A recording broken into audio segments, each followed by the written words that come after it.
Está transmitiendo. Listo. Muy buenas, saludos para el canal de YouTube Paradigmas Nuevos, un nuevo canal que se está abriendo en la escena política, ya que se caracteriza por subir contenido de tinte político, social y psicológico. En esta oportunidad tengo el gusto de entrevistar acá al economista José Castillo, quien va a proceder a presentarse. Muy buenas tardes, señor Castillo. Gracias, gusto saludarte, amigo Guamaní. Un saludo para todos tus seguidores de tu canal Paradigmas Nuevos. Aquí presto para poder conversar sobre temas de actualidad política, ¿no?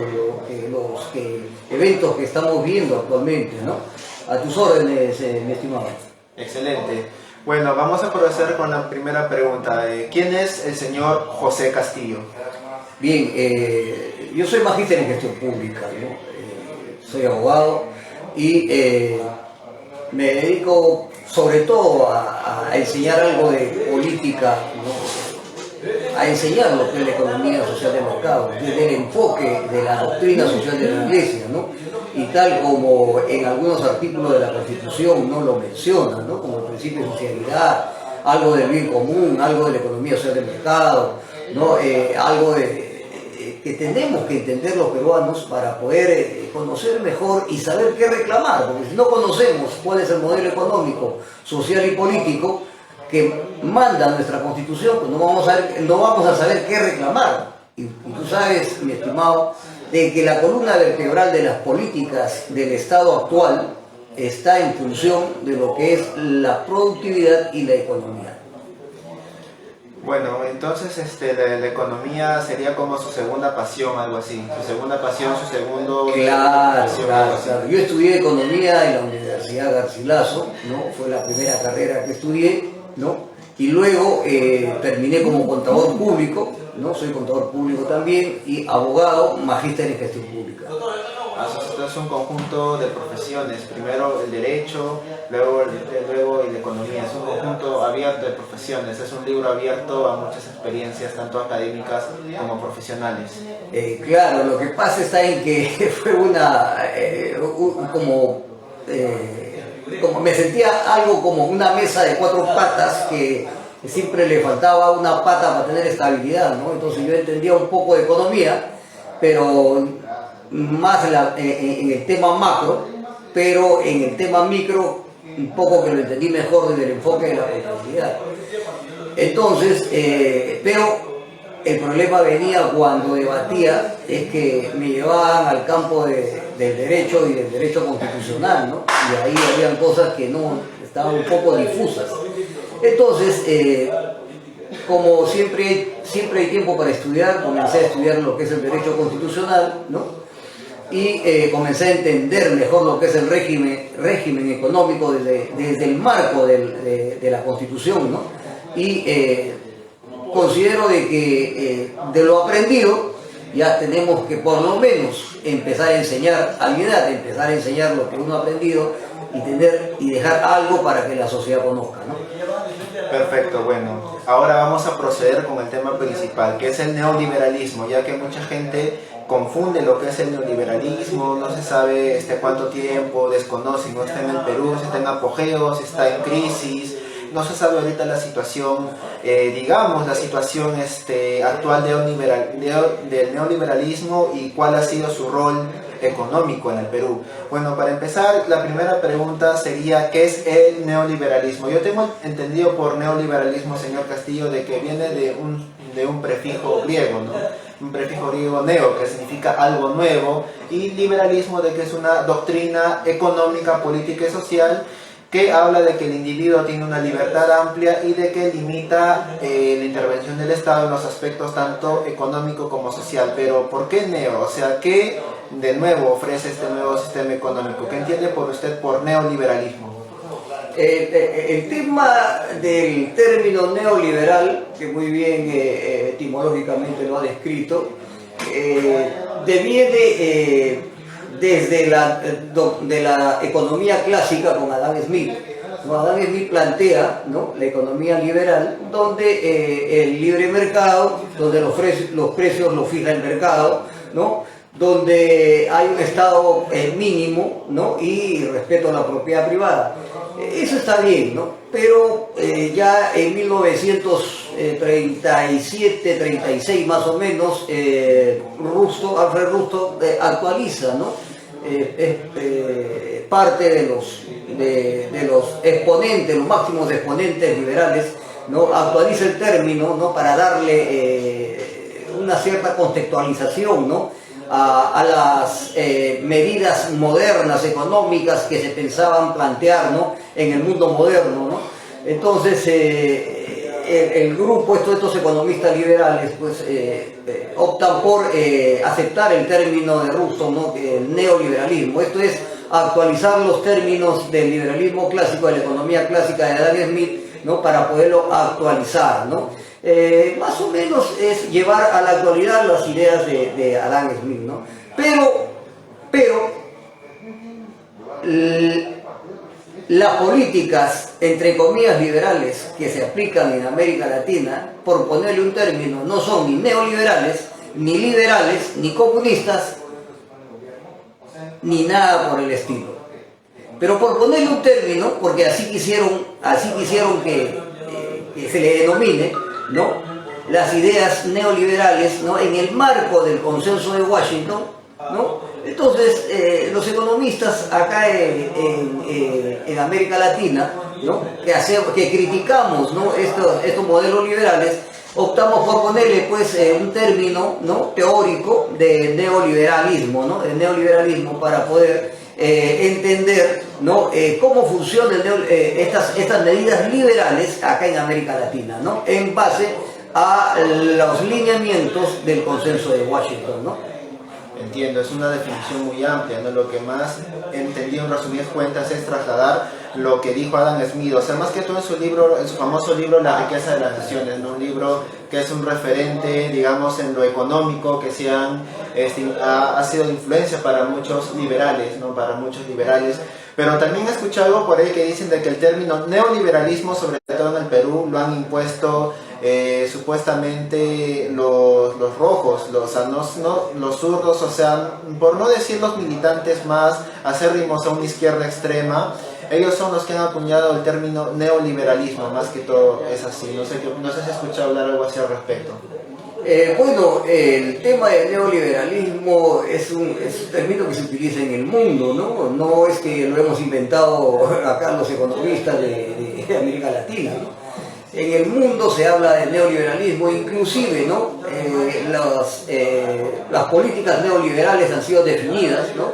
Hasta cierto punto han sido proscritas en el mundo, ¿no? En el mundo han sido desterradas, ¿no? Y llevadas un poco más que nada del extremo neoliberal hacia el centro, ¿no? Entonces es lo que funciona en el mundo. En otros términos, los quiebres que han habido, las caídas económicas que han habido, pues es que han llevado a lo que es la sepultura del modelo neoliberal, ¿no? Que se trató de imponer en el mundo, ¿no? Esto es del Estado mínimo, de los mínimos tributos, esto de todo se privatiza, el Estado nada de negocio, nada de empresa para el Estado. Y en otros términos también la mínima presencia del Estado, ¿no?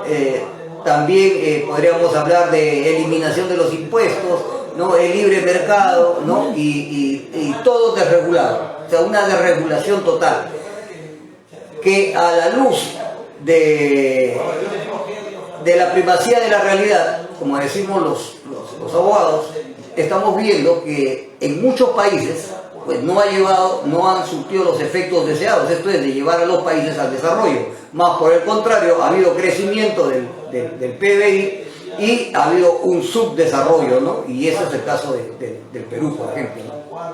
Entiendo, o sea, es todo otra definición más amplia. La segunda pregunta sería, ¿qué es el neoliberalismo en el Perú? Bueno, yo quería comentar algunos antecedentes, ¿no? Porque yo siempre me he caracterizado en mis entrevistas de siempre cuando nos remontamos a un tema, siempre yo pienso que hay que remontarnos a los antecedentes, ¿no? No podemos centrarnos de neoliberalismo, o sea, decir de que el neoliberalismo surgió con la constitución de Fujimori en el 93, no. Pero yo sé que todavía hay un antecedente del tema. Según los antecedentes que yo he investigado, el neoliberalismo surge con el pensamiento económico occidental posterior a la Segunda Guerra Mundial, con Hayek en su libro. Hay un libro de Hayek que se llama The Road to Serfdom, que quiere algo así como el camino de los humildes, algo así. O sea, es un libro que está más o menos de Hayek. El camino de la servidumbre. Claro, el camino de la servidumbre, usted ya me lo dijo, publicado en el año 44. ¿Usted cree que con ese libro o con ese génesis nació el neoliberalismo? No creo, más que nada es Hayek plantea más bien los lineamientos del neoliberalismo, o lo que ellos le llaman de la moderna economía liberal, ¿no? Que en términos llevados a lo que es la contrastación con la realidad, pues nunca se llegó a aplicar, pues, ¿no? Ningún país se ha aplicado exactamente como lo determina, por ejemplo, Mises, como lo determina Hayek o Milton Friedman, ¿no?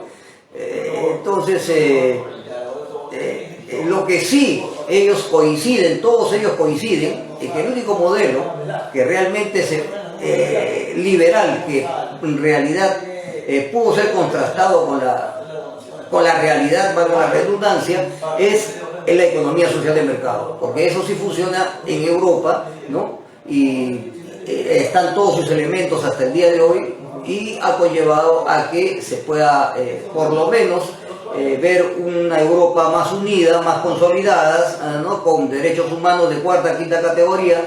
Hemos visto una Europa más consolidada y mejor desarrollada, donde se puede vivir mejor, ¿no? Y medianamente desarrollada económicamente, ¿no?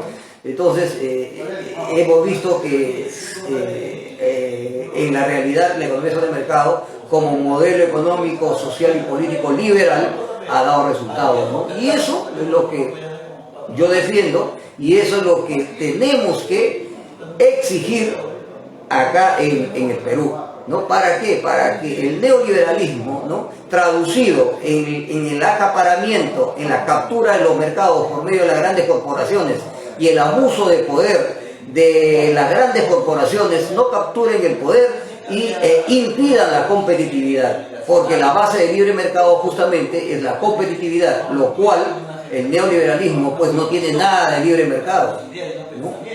Más bien por el contrario. Comprendo. ¿Y usted qué opina de Pedro Beltrán cuando fue ministro de Hacienda en el año 59 de Manuel Prado y Ugarteche? Algunos dicen que eso fue un intento de neoliberalismo anterior a lo que planteó Fujimori. ¿Qué opina sobre esta información? Bueno, el neoliberalismo es el intento de las grandes élites del poder económico mundial de querer someter, ¿no? Bajo un sistema, ¿no? De políticas a nivel mundial, ¿no? Llamado Nuevo Orden Mundial, ¿no? Que nace justamente a inicio de la Primera Guerra Mundial, ¿no? Luego se consolida en el 33, pero fue aplazada por el tema de la Segunda Guerra Mundial, ¿no?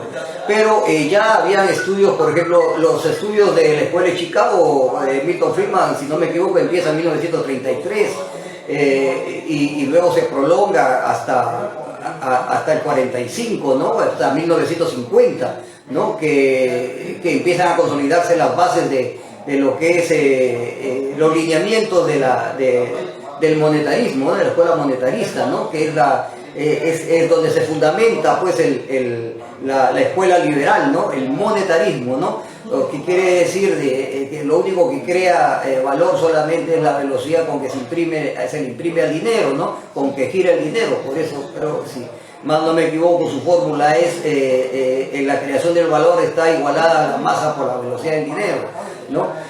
Un poco aplicándole un poco de física a lo que es la economía, ¿no? Entonces, pero desplaza un poco los elementos de la creación de valor, ¿no? De la producción, de la creación de valor, ¿no? Que es la tierra, que es el esfuerzo físico de las personas en su trabajo, que es el capital mismo, ¿no? Entonces, ahí hay una distorsión de lo que es la creación de valor, ¿no? O sea, donde solamente indican de que solamente la velocidad del dinero es lo que crea valor, del dinero es lo que crea el valor, ¿no? Entonces, en esos términos es de que se va consolidando, ¿no? A partir, como digo, de 1933, lo que es la escuela monetarista, la base, ¿no? El instrumento del nuevo orden mundial, que nosotros le llamamos el neoliberalismo, que muchos... ¿por qué? Porque esto, si nosotros vamos viendo, es una trama que se va hilvanando, que se va estructurando, ¿no?, a través de estos eventos históricos para poder, en todo caso, siempre el capitalismo querer ganar más, más y más. Algunos países se dieron cuenta de ello, muchos países se dieron cuenta de ello, aplicaron sus propias políticas independientes, pero los países subdesarrollados, algunos países que no estaban agrupados, pues cayeron en la trampa del capitalismo, ¿no? Entonces algunos países descubrieron de que los capitalistas siempre se hacían más ricos cada vez que habían estos cracks, estos cambios, estas caídas, estas modificaciones, estos nuevos órdenes mundiales. Entonces, como Alemania se dio cuenta de que no podía seguir cayendo, ¿no?, en estas quiebras, en estas artimañas, ¿no?, de los capitalistas, ¿no?, y crearon, ¿no?, un modelo que les permitía poder controlar, ¿no?, el abuso de del capitalismo, ¿no? Por ejemplo, crearon ellos la economía social de mercado y fue lo que le dio resultado. Se hizo el milagro alemán y ese modelo se ha llevado a otros países, inclusive lo ha tenido Inglaterra y Estados Unidos. Lo ha tenido, porque con el capitalismo ahorita hemos visto que los más perjudicados son justamente ellos, Inglaterra y Estados Unidos, y más bien aquí le ha favorecido a quienes le ha dado mayor velocidad al dinero que ha sido China, con sus productos descartables. Eso sí, claro, tiene razón, muy buena información y productiva. Y le iba a hacer otra pregunta. ¿Por qué en el Perú ahorita el neoliberalismo está recibiendo muchas críticas? En su mayoría, ¿no?, según lo que yo he entrevistado, según lo que he conversado con muchas personas, ¿por qué está recibiendo críticas, sobre todo negativas, en este modelo económico neoliberal? ¿Por qué más que todo? ¿Por qué piensa usted? En el mundo, ¿por qué? Porque... No, en el Perú, digo, en el Perú, más que todo en el Perú. En el Perú, bueno, te lo contextualizo en el mundo, luego vamos al Perú. En el mundo, los países subdesarrollados y algunos desarrollados también, que han caído en la trampa del neoliberalismo, de estas políticas, entre comillas, liberales, que no son liberales porque ha servido para que las grandes corporaciones tomen y capturen los mercados a través de corrupción, de informalidad y de represión. Entonces se han dado cuenta y haciendo el análisis, aparecen economías sucias, donde el neoliberalismo pues no lo contempla, ¿no?, economías informales, ¿no?, y sobre todo, ¿no?, el efecto, la causa y efecto de lo que es la estanflación. Es un término nuevo, ¿no?, que permite que las grandes corporaciones puedan lograr acumular grandes cantidades de dinero a costa de ¿qué? Del subdesarrollo, a costa de ¿qué? De crear inflación, ¿no?, a través de inflaciones artificiales, ¿no?, contra, ¿no?, el desempleo, contra el subdesarrollo, ¿no?, y el avance de la economía de los países. Eso es lo que está pasando en el Perú. En el Perú, la gente ha empezado a revisar las redes sociales, la información que dan ustedes, la información que da el mundo sobre cómo se está manejando la economía, ¿no?, y encuentran que realmente es muy parecido a lo que está pasando en el Perú, ¿no?, que el PBI, por ejemplo, ha crecido casi 3 veces, pero sin embargo, ¿no?, sigue el subdesarrollo, sigue la pobreza, la extrema pobreza, sigue el subdesempleo, sigue el desempleo, ¿no?, sigue creciendo más y más la anemia en el Perú, ¿no? Hemos visto que no tenemos asistencia y salud. En esta pandemia nos ha enrostrado lo que no hemos querido ver, lo que los medios de comunicación nos han ocultado. Nos hemos podido ver de que este país, pues, en 30, 40 años del neoliberalismo, pues, solamente se han enriquecido los más poderosos, las grandes corporaciones, y las grandes mayorías, sobre todo en el interior del país, han estado igual que hace 40 o 50 años atrás, igual, en el mismo subdesarrollo, falta de agua, falta de alimentación, de buenas remuneraciones, falta de buenos colegios, falta de salud, con falta de buena alimentación, falta de desarrollo tecnológico de la microempresa, de la pequeña empresa, ¿no? Como que ha sido destruida la microempresa, la pequeña empresa, por lo tanto se ha incrementado la informalidad y el desempleo, ¿no? Y por todo eso es que la gente del interior del país ha creído por conveniente ya levantar la voz de protesta, ¿no?, hacia un cambio de sistema. Creo que ya han identificado bien lo que es el neoliberalismo y que este sistema tiene que cambiar, ¿no? Esa es la situación actual en el Perú. Entiendo, claro, por eso está recibiendo muchas críticas en su mayoría negativas, ¿no? ¿Y usted qué opina del artículo 58 de la Constitución del Perú, que habla sobre que tenemos que tener una economía social de mercado que es sinónimo de progreso económico? ¿Usted está de acuerdo con eso? Claro, lo que pasa es que para reclamar lo que es la economía social de mercado tenemos que entender qué cosa es la economía social de mercado. La economía social de mercado es un sistema que permite direccionar y maniobrar la economía, pero esta direccionalidad y maniobrabilidad de la economía, ¿no?, pasa por un plan estratégico, pasa por un manejo de los mejores pensadores profesionales, ¿no?, en temas de, por ejemplo, economía social, economía política, economía educativa, todo en el marco de la economía y la productividad. Pasa por incentivar la empresa privada, desarrollar la empresa social y un Estado regulador, pero no un Estado regulador como lo quieren retorcer los liberales, entre comillas, ¿no?, que retuercen el concepto del Estado regulador. El Estado regulador no es que regule los precios, no es que regule los mercados en sí o se meta, ¿no?, sino que regular para que los grandes poderes económicos no hagan trampa. Por ejemplo, no utilicen los índices macroeconómicos para poder someter el mercado. Como por ejemplo, no hagan dumping para poder sacar del mercado a ciertos protagonistas o actores que quieran entrar. ¿El término dumping? El dumping es, por ejemplo, yo produzco arroz, por ejemplo, ¿no? Somos una asociación de 2.000 productores de arroz y no queremos venderle a ustedes porque ustedes nos están pagando un precio, ¿no? Ustedes son el monopolio, ¿no?, o monopolio, como quieran llamarlo.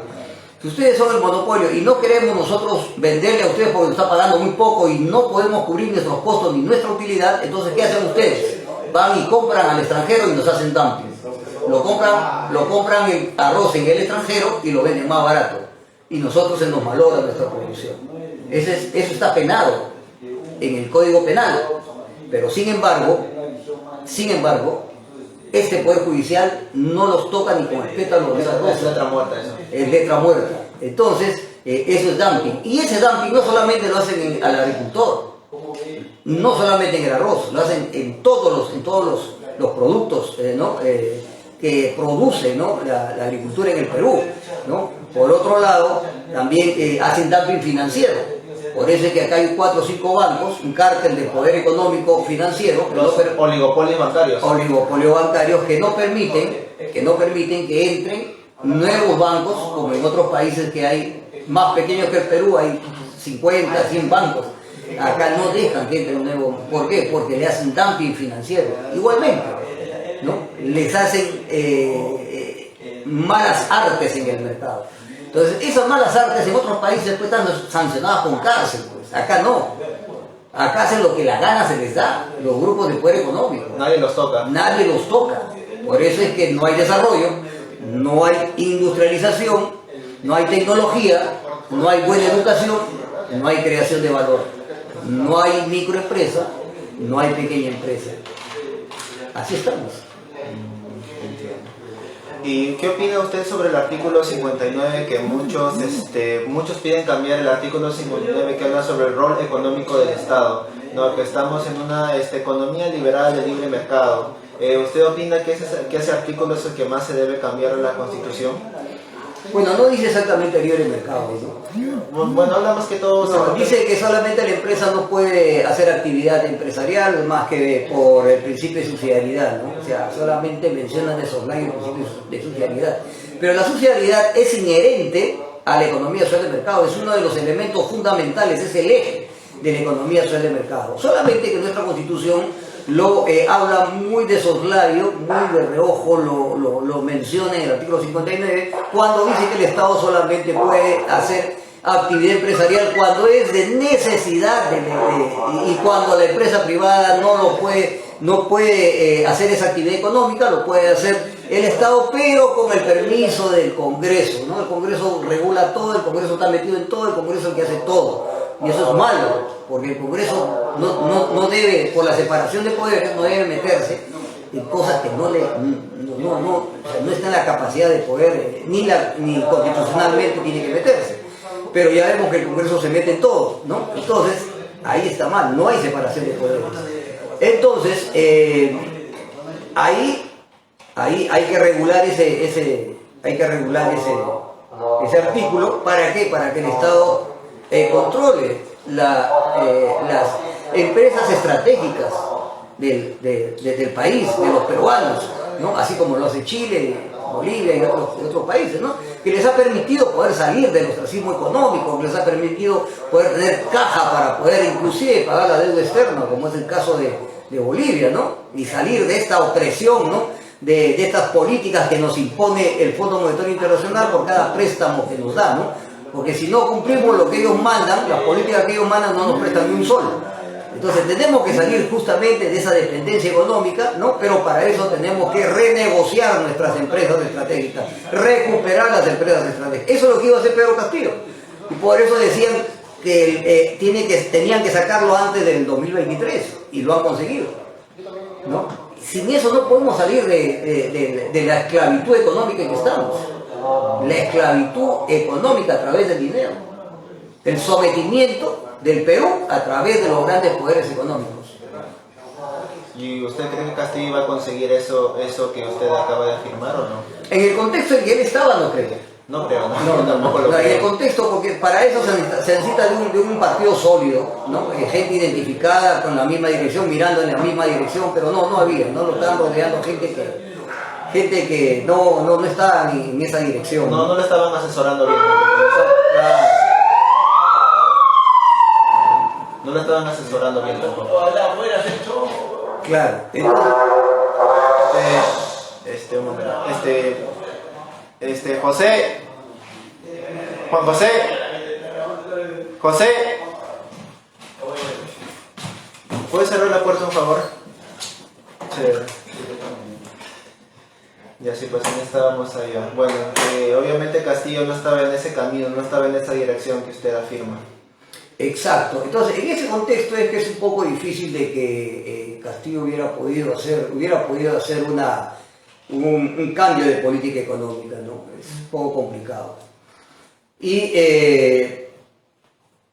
lo que hizo es lo que menos prudente, pues, y lo menos hubiera tenido que hacer, ¿no? Pero bueno, ya lo aconsejaron mal, ya hizo lo que hizo y ya está preso, por lo tanto, ¿no?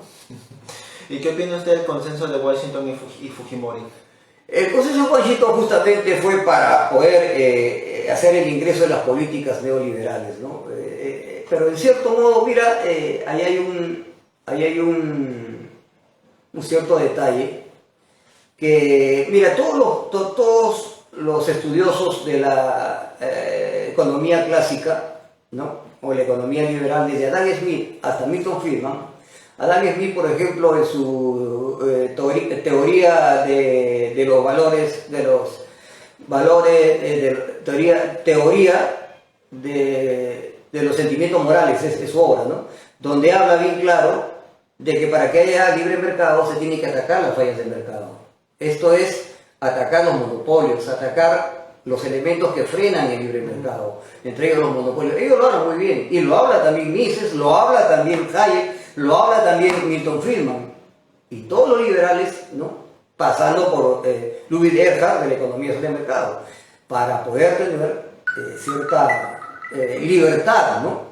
Para poder tener cierta libertad, ¿no? Y no impidan la competitividad y no impidan el libre mercado.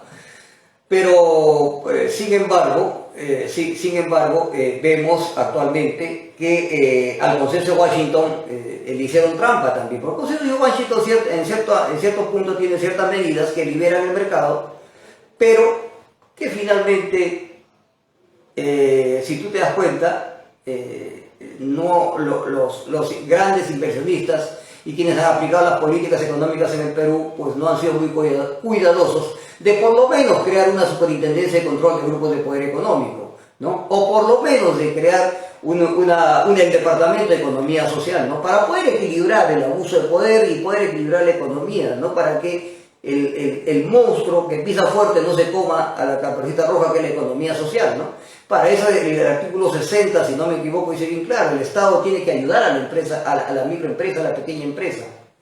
Tiene que ayudarla a crecer.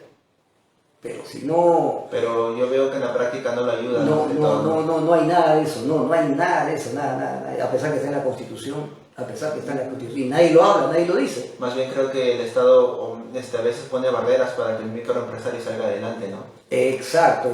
La SUNAT. Exacto. Este es un Estado que tiene que ser revertido, ¿no? En el tema de que el Estado tiene que estar en el rol subsidiario. Hablar del rol subsidiario del Estado es un tema amplio que lo podemos abarcar en otra conversación, pero el rol subsidiario del Estado implica que estas empresas intermedias, que son las empresas, por ejemplo, las instituciones públicas, estas instituciones, gremios de trabajadores, sindicatos, todas estas instituciones que pertenecen a la organización del Estado, ¿no? y que se constituyen, ¿no? en Estado efectivamente, ¿no? tienen que tener el rol subsidiario. ¿Esto qué quiere decir? De que tienen que apoyar a las organizaciones que están más abajo, tienen que apoyarlos a salir adelante, a desarrollarse, tienen que salir. Tienen que apoyar a que, por ejemplo, la empresa social pueda tener la plataforma para poder salir adelante, la microempresa pueda tener la plataforma de poder crecer, de poder llevar sus productos hacia afuera, ¿no? De poder tener esa consolidación, ¿no? Esa plataforma que les permita a ellos crecer en sus negocios, ¿no? Eso es el rol subsidiario del Estado, ¿no? Crear instituciones que permitan ayudar a las instituciones que están más abajo a poder desarrollar. No, muy por el contrario, acá en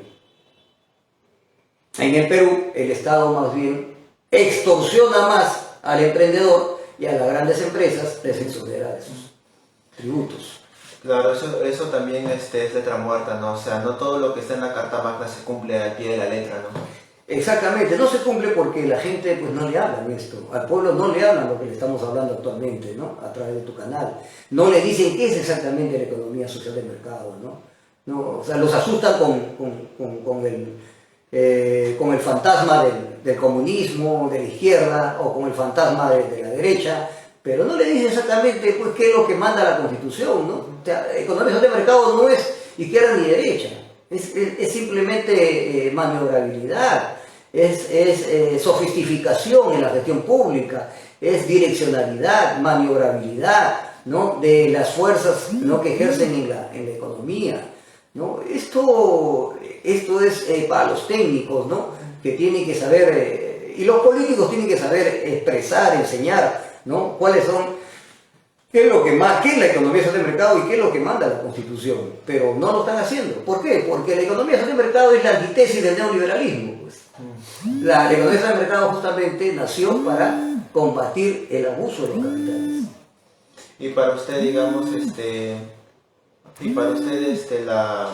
la Constitución del 93 es netamente neoliberal. No creo que sea netamente neoliberal. No, lo que pasa es que la mayoría de protestantes, la mayoría de opositores a dicha constitución dicen, no, esta es una constitución neoliberal, tenemos que cambiar este modelo neoliberal, es un modelo que ha sido utilizado por Fujimori para privatizar muchas empresas, ¿no? O sea, ¿por qué dicen que esta constitución es neoliberal? Que hay que hacer reformas, sí hay que hacer reformas, que hay que ponerle topes, sí hay que ponerle topes. Por ejemplo, a las negociaciones, al artículo 62, por ejemplo, hay que ponerle topes en lo que es los contratos, ¿no? Los contratos, las concesiones que se han hecho, ¿no? Entonces, porque no se puede concesionar el 100%, pues si tú tienes una mina, no le vas a dar al concesionario que el 100% se lleve y a ti te dé solamente los impuestos. Pues es lógico, ¿no? Si tú eres el dueño. Entonces, lo lógico es como hacen otros países, ¿no? De entregar el 80% para el Estado y el 20-30% para el concesionario, ¿no? El que te va a ayudar a poder negociar, ¿no? Y es bastante lo que le estás pagando.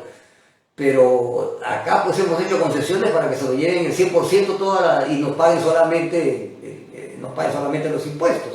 Inclusive no nos permite ni siquiera controlar cuál es la cantidad de materia prima que se está vendiendo, que están exportando, ¿no? Que están extrayendo. Entonces ahí hay que regular. Hay algunos, en temas laborales también, en temas del Poder Judicial también, el artículo, si no me equivoco, es el 76, creo que es el artículo, o es el 100, pero tenemos artículos que tenemos que regular, por ejemplo, el nombramiento de las autoridades del Poder Judicial, tenemos que regularlos, porque no se puede hacer así porque sí tener estas autoridades a dedo, ¿no? Lo otro que tenemos que regular también los derechos laborales también, ¿no? O sea, tenemos que darle más fuerza a los sindicatos, ¿no?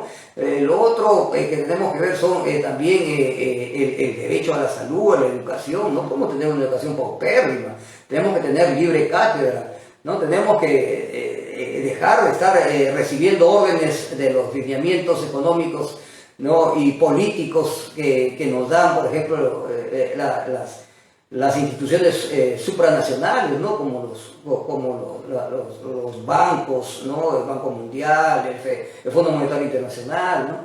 Tenemos que tener cierta libertad, ¿no? Y eso tiene que estar justamente, también los derechos humanos también tienen que estar plasmados en la Constitución. Los derechos humanos como que se les ha dejado de lado, ¿no? En la Constitución.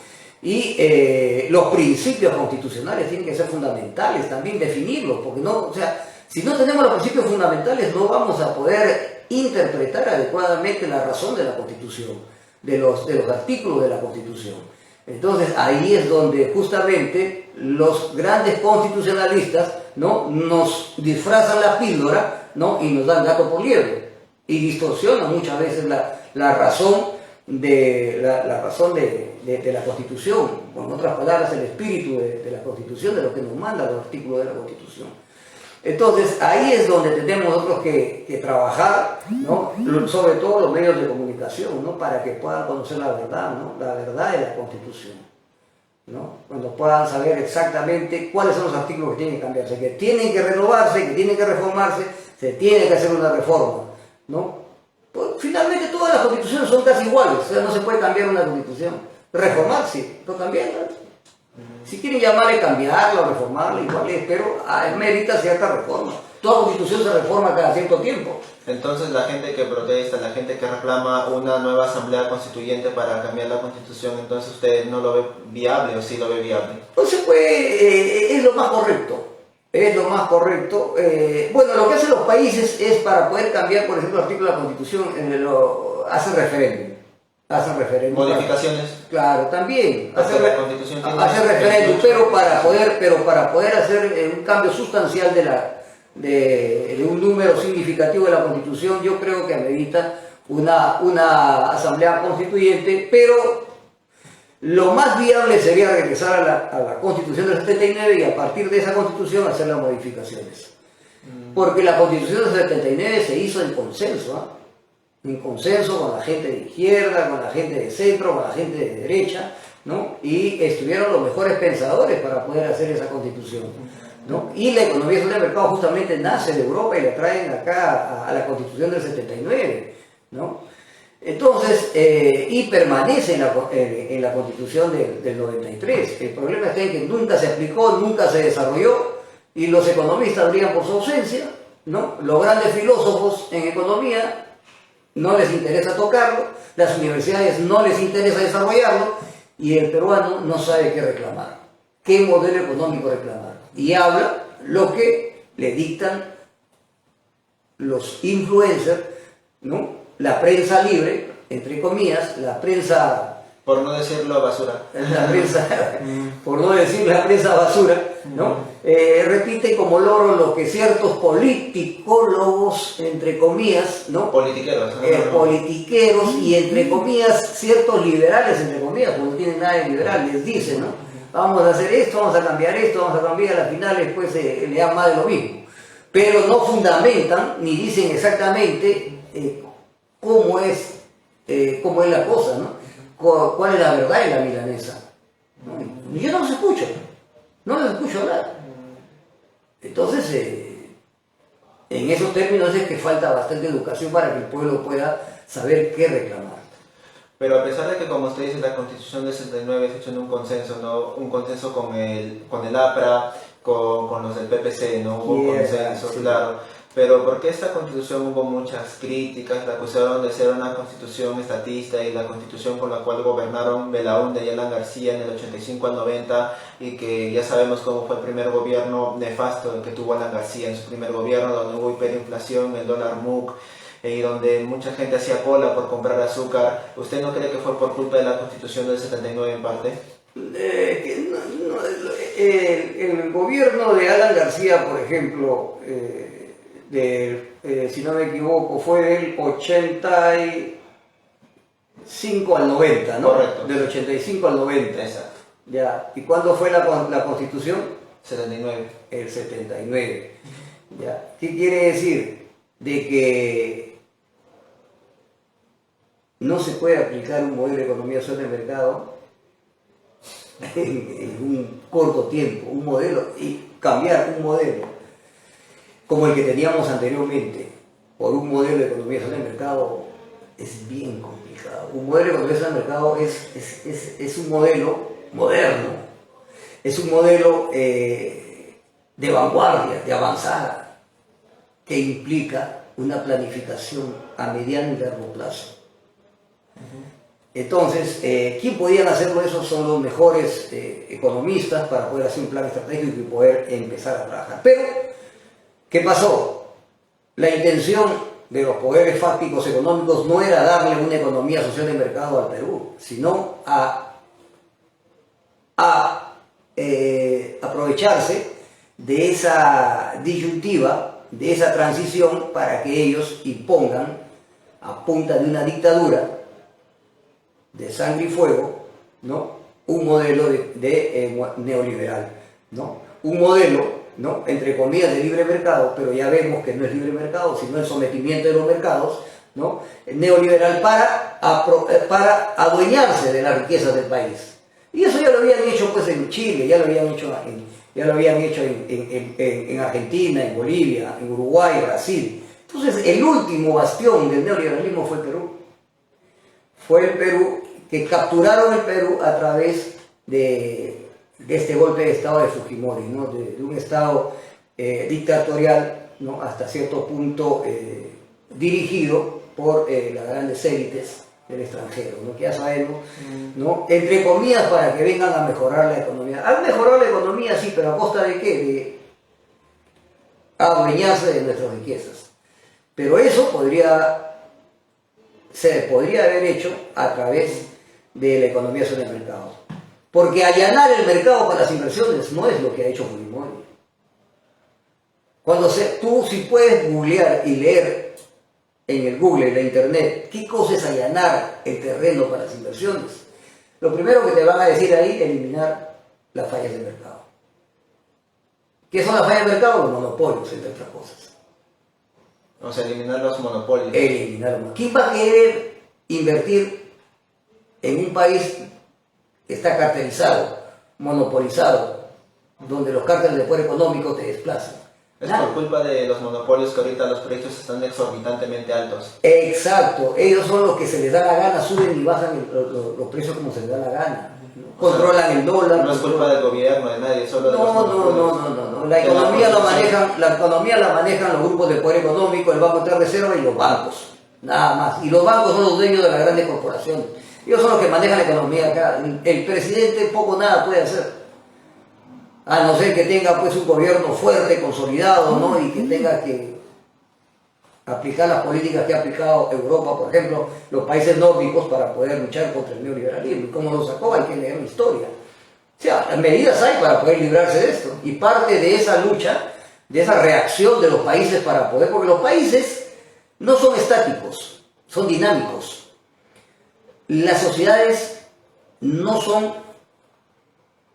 estáticas, no son quietas. Las sociedades crean sus propios problemas y las propias soluciones. O sea, son dinámicas las sociedades. Por lo tanto, los países son dinámicos, van avanzando, van buscando sus soluciones. Parte de ello es de que estas grandes corporaciones en otros países, parte de ese avance de la sociedad es que ha conllevado a que estos grandes imperios se caigan para ir consolidando una cultura liberal realmente, ¿no? Por ese proceso mismo está pasando el Perú. El Perú está tratando de salir de esa subyugación, ¿no? De esta cultura ostracista en que nos han llevado, ¿no? De subdesarrollo, ¿no? Y está luchando por ello, ¿no? Y parte de ello es que la sociedad peruana pues ha buscado un caudillo, ¿no? Como Pedro Castillo, ¿no? Los clásicos que ya conocemos, sino una cosa diferente. Y Pedro Castillo hasta cierto punto ha respondido a la inquietud de la sociedad, ¿no?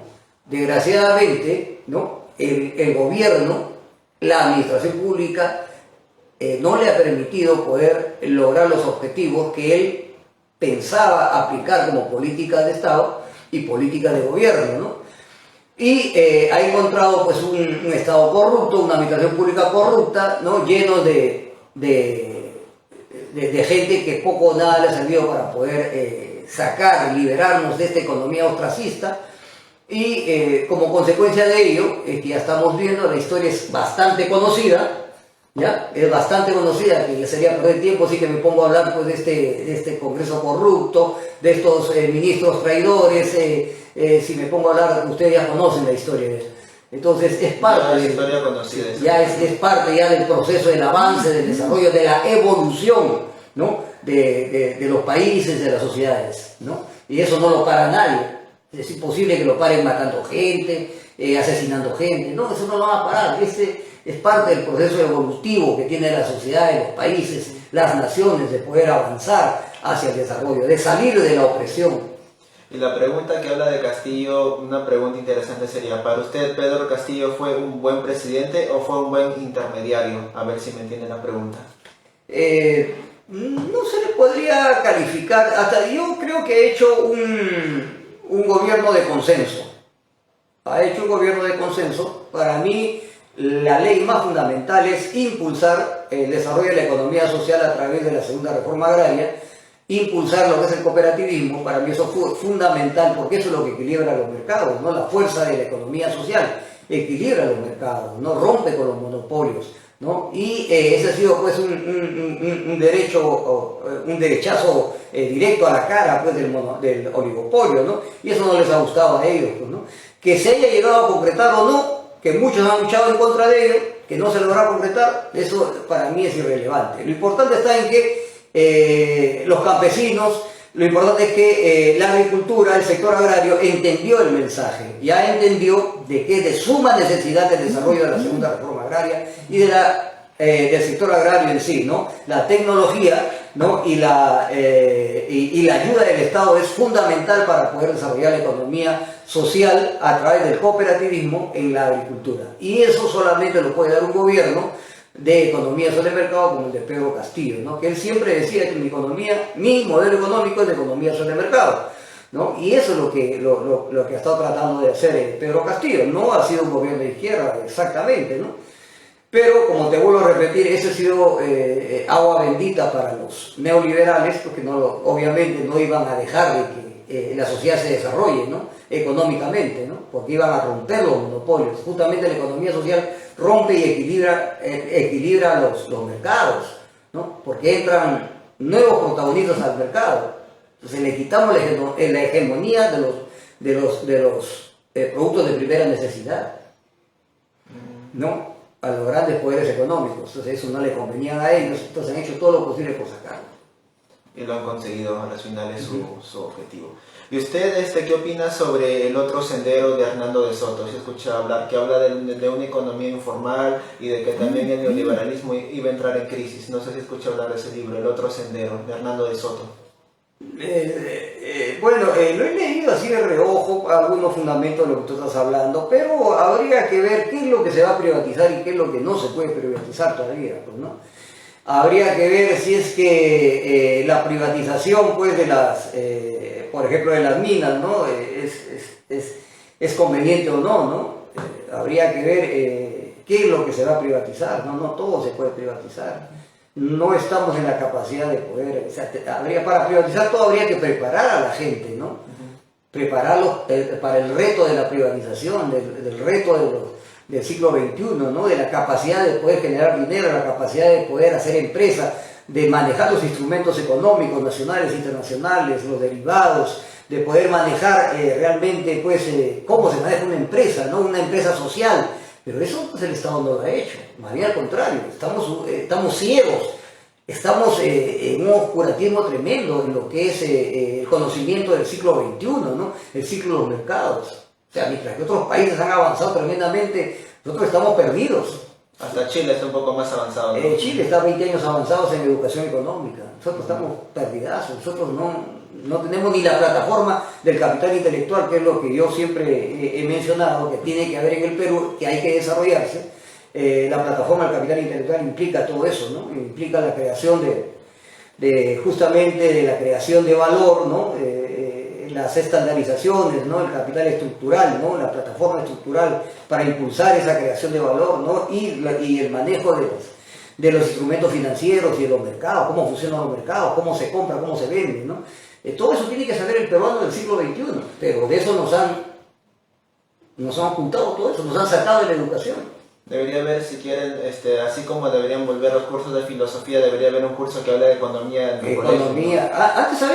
Antes enseñaba, por ejemplo, mi padre sabía finanzas, matemática financiera, sabía lo que era economía política, nos enseñaba, yo me acuerdo que a mí me han enseñado economía política, me han enseñado política económica, me han enseñado una cosa es política económica y otra cosa es economía política, me han enseñado matemática financiera, inclusive enseñaban contabilidad, administración empresarial. O sea, cursos fundamentales para el resto del siglo XXI, pero todo eso lo sacaron. También deberían enseñar geopolítica también. Geopolítica, pero todo eso lo sacaron, lo eliminaron. ¿Para qué? Para no hacer entender cómo funciona la economía y no saber cómo salir adelante, cómo reclamar, cómo exigir. Para ser conformistas con lo que tenemos. Exacto. Yo pienso que la Constitución enseña a ser conformista, que no se hayan quitado de lado, se hayan dejado de lado sus cursos fundamentales. Lo principal para mí es la filosofía también, que te ayuda a pensar, a quitarte la venda de los ojos también, como que, o sea, te quiere dormido, sometido, ¿no? Las élites, el Estado también sobre todo, ¿no? Es parte del neoliberalismo, es parte del sometimiento neoliberal. Para poderte robar te tiene que tener en la ignorancia, ¿no? Para poderte robar te tiene que tener en una subcultura, ¿no? Y eso no lo digo yo, ¿no? Siempre lo menciono, eso lo dice, pues, los grandes jurisconsultos, ¿no? Entre ellos, por ejemplo, Fernando Calle, ¿no?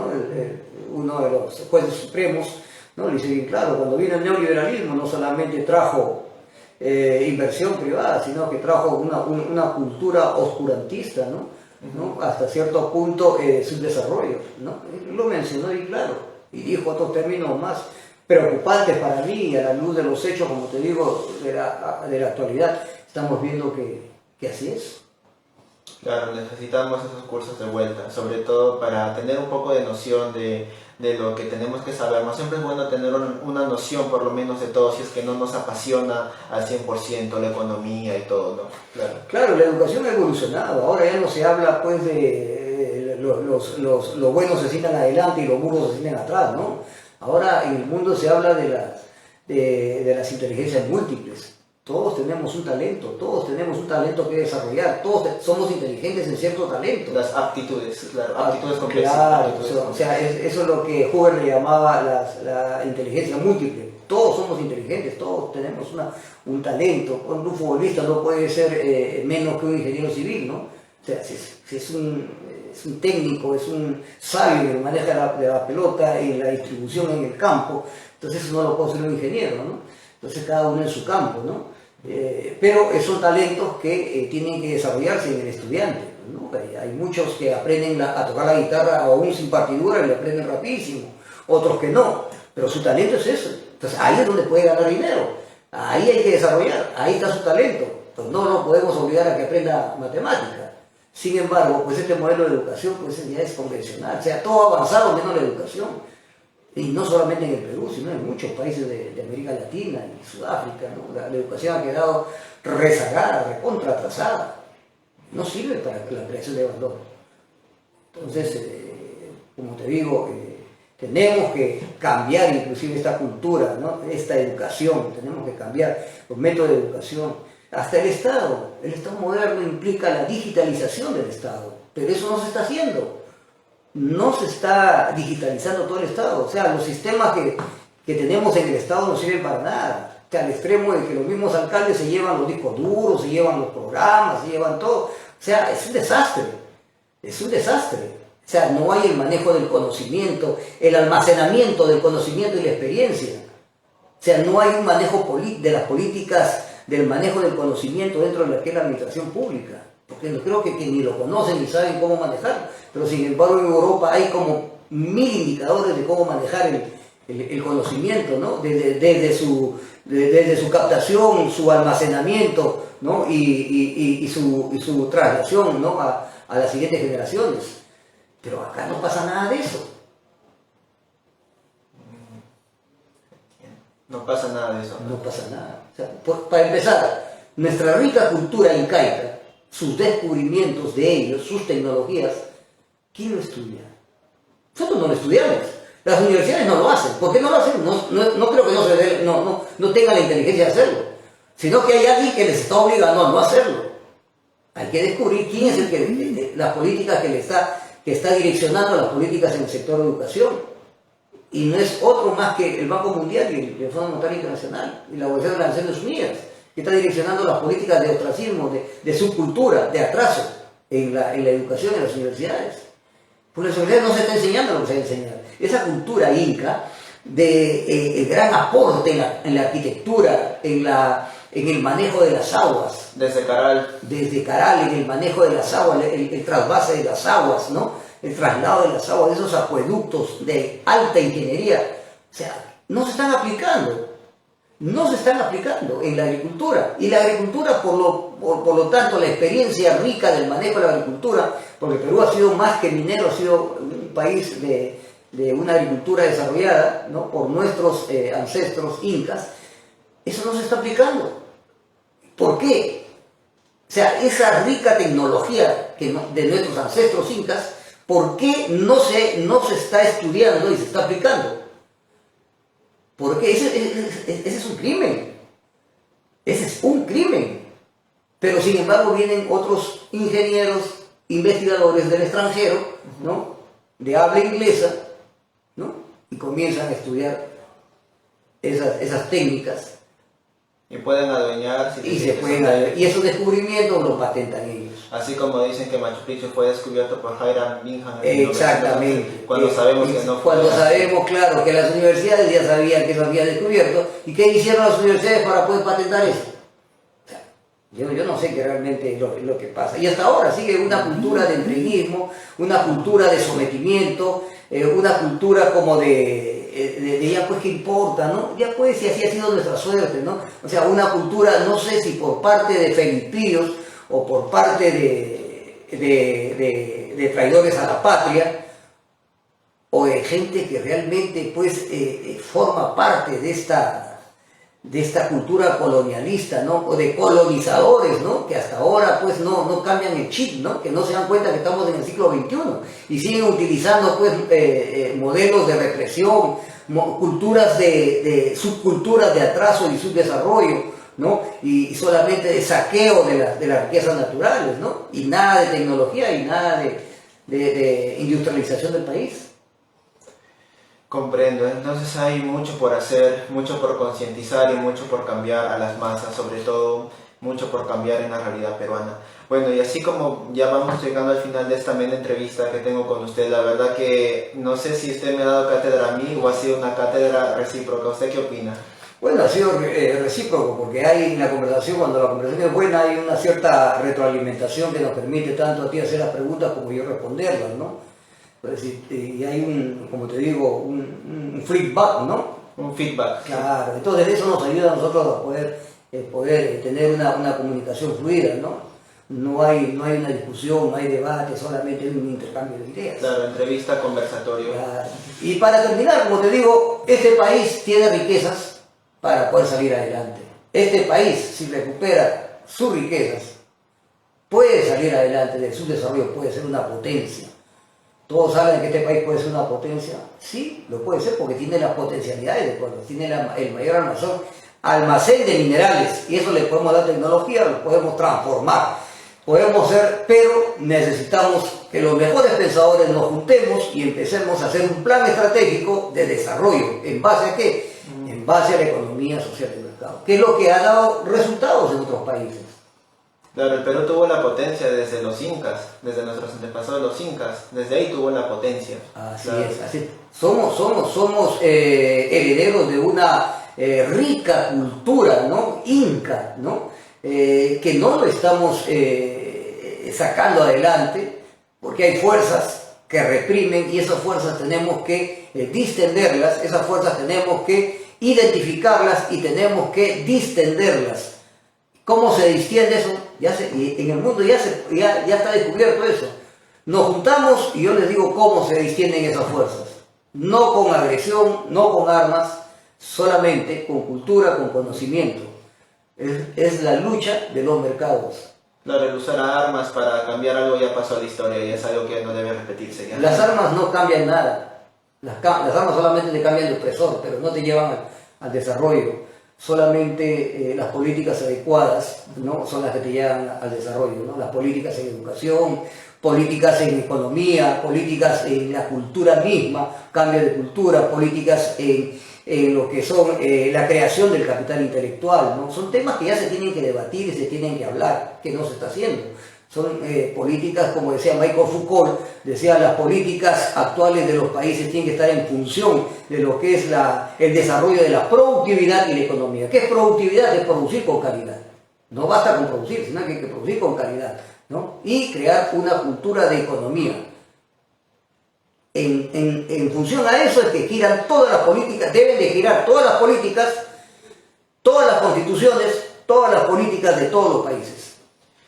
Entiendo, ha sido una buena entrevista, y para despedirnos, alguna alguna palabrita final que le quiera decir a los peruanos, ¿no? Que nos están viendo, muchos van a ver esta entrevista, alguna palabra de aliento o algo que les salga del corazón que les gustaría decirles.